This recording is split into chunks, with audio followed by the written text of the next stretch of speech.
Assalamualaikum warahmatullahi wabarakatuh. Perkenalkan, nama saya Iwan. Saya dari kelas 1D Prodi Ekonomi Syariah. Kali ini saya akan mempresentasikan hasil makalah saya tentang hukum Islam kontemporer. Di dalam buku Masail Fiqhiyah memang tidak ada definisi eksplisit mengenai hukum Islam kontemporer. Tetapi dengan melihat tema-tema yang diangkat, maka dengan mudah dapat disimpulkan bahwa yang dimaksud dengan hukum Islam kontemporer adalah perspektif hukum Islam terhadap masalah-masalah kekinian dan kedisinian. Kecenderungan pemaknaan seperti ini dianut oleh banyak kalangan muslim di berbagai belahan bumi, termasuk di Indonesia. Ada beberapa faktor yang melatar belakangi munculnya isu hukum Islam kontemporer.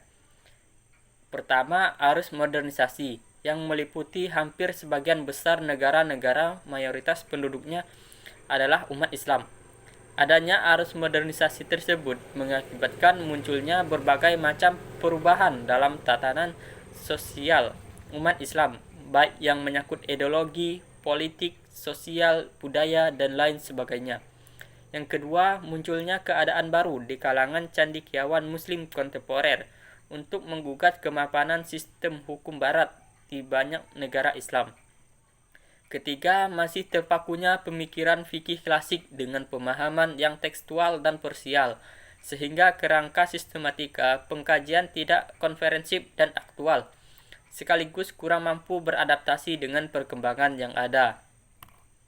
Selanjutnya, objek kajian hukum Islam kontemporer. Yang pertama, aspek hukum keluarga.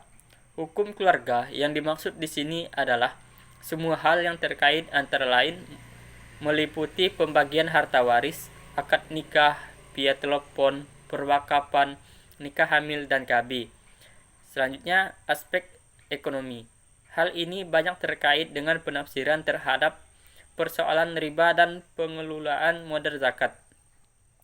Karena ini, hukum Islam kontemporer selalu menyoroti masalah sistem bunga bank, zakat, mal dan perpajakan, kredit dan asiran, zakat profesi, zakat produktif dan konsumtif, dan lain sebagainya. Selanjutnya, aspek pidana. Biasanya pembahasan tentang aspek pidana dengan isu-isu HAM dan humanis agama. Selanjutnya, aspek kewanitaan. Di sini, hukum Islam kontemporer terlihat banyak menyoroti masalah busana muslimah, wanita karir, kepemimpinan wanita, dan lain sebagainya.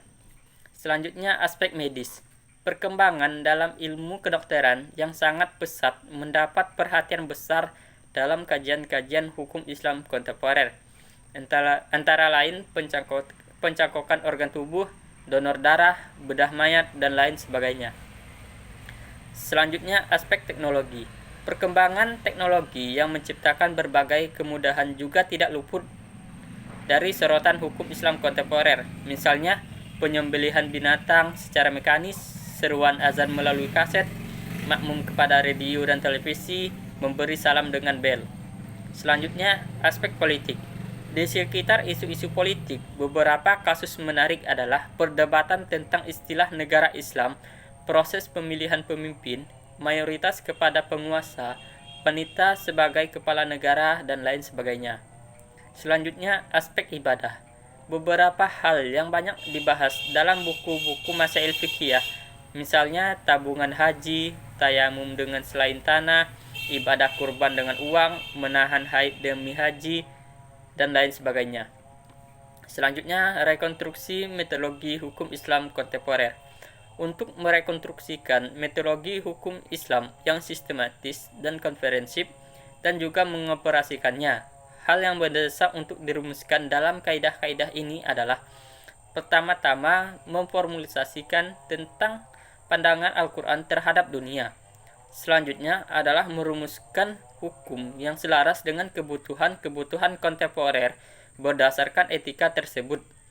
Dengan kata lain, etika Al-Quran memiliki basis nyata dalam pandangan dunia tersebut.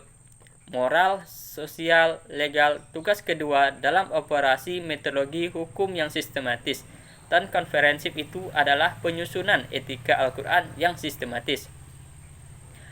Di samping Al-Quran juga menambahkan pengampunan atau pemberi maaf dari keluarga korban yang dipandang sebagai kebijakan bernilai tinggi.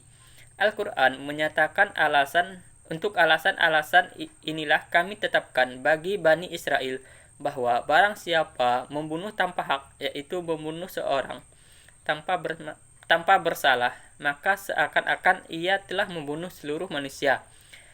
Dan barang siapa yang menyelamatkan kehidupan manusia, maka seakan-akan ia telah menyelamatkan seluruh manusia. Dengan kata lain, solusi Al-Quran harus dimasukkan ke bawah prinsip yang memandang pembunuhan sebagai kejahatan terhadap kemanusiaan. Sedangkan kasus perbudakan juga berjalan paralel dan poligami. Secara Al-Quran menerima institusi perbudakan karena kemustahilannya untuk menghapuskan secara seketika. Dan selanjutnya yaitu tentang pelarangan konsumsi alkohol. Pada periode Mekah, Al-Quran menyebutkan alkohol sebagai salah satu ciptaan Tuhan bersama susu dan madu. Ketika kaum muslimin hijrah ke Madinah diberi kabar terdapat sekelompok orang, Umar bin Khattab ada di antara mereka, yang menginginkan agar Al-Quran melarang mengonsumsi alkohol. Setelah beberapa waktu, ada sebuah pesta diselenggarakan di rumah salah seorang Ansar. Ia melihat beberapa orang muslimin mabuk. Kesimpulannya yaitu, masalah persoalan hukum Islam kontemporer di masa akan lebih kompleks lagi dibanding yang kita hadapi hari ini. Hal tersebut disebabkan arus perkembangan zaman yang berdampak pada semakin menumpuknya berbagai persoalan kemanusiaan baik antar sesama maupun dengan kehidupan alam sekitarnya. Kompleksitas permasalahan tersebut tentunya membutuhkan pemecahan berdasarkan nilai-nilai agama. Disinilah diletak berapa pentingnya rumusan-rumusan metodologi hukum Islam kontemporer yang ideal, moral, dan formal. Kerangka metodologi yang ideal, moral, dan formal bertujuan untuk menjaga keutuhan nilai-nilai keilahian, kemanusiaan, dan kesemestaan yang memberikan arah yang benar bagi perkembangan kehidupan. Sekian yang dapat saya sampaikan, kurang lebihnya saya mohon maaf. Saya akhiri, walillahi taufiq walhidayah. Wassalamualaikum warahmatullahi wabarakatuh.